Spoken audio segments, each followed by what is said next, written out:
Hey guys, here is a tutorial on a sharp defined brow. This is the brow that I did in the smoky eye tutorial, so I hope you enjoy. If you don't feel like washing your face, MAC wipes are an absolutely amazing thing to use.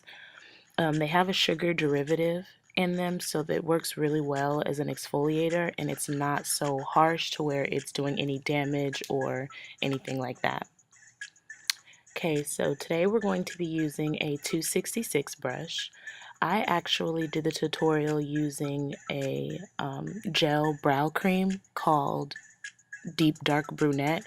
It was a part of a special brow collection, but something that's equivalent to that is Dip Down Fluid Line.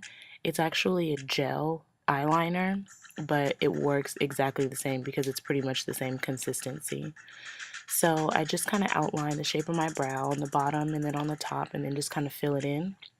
I take a napkin, wipe it off, and then I start to fade the edge of the brow to kind of give that faded look so it's not one color all the way through the brow. And I just keep kind of playing with it back and forth to create that look that I want. And then I do the exact same thing on the other brow. Outline the top and then outline the bottom.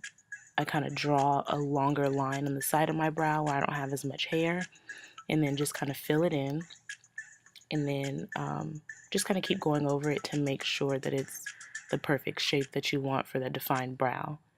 And then I just kind of go towards the ends and fade it a little bit so that it's not opaque all the way through.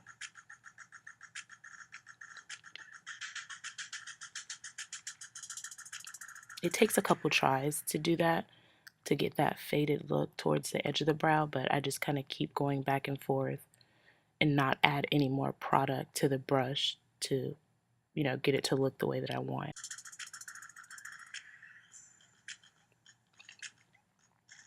Next, I use a 212 brush, and I use Studio Finish Concealer in NW25, and I use a very small amount and just outline the shape of my brow.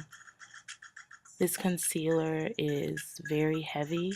A little goes a long way, so it's always better to add more, as you go along if you need it.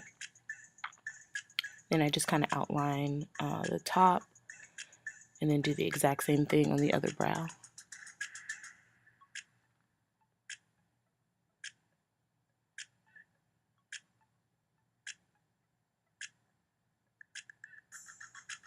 I try to make sure I get as precise as possible. Don't worry if you mess up. You can always go back over it with the fluid line. I take just a regular paper towel and just wipe off all the excess concealer from my brush, and then just kind of take the brush and blend out the concealer around your brows.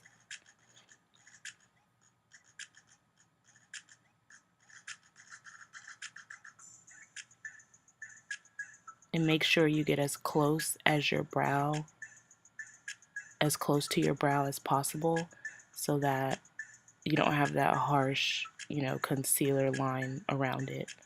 You want it to be as easy to blend as possible. Then I'm going to take a 217 brush and just kind of feather around it, blend it out a little bit so that it's not so harsh.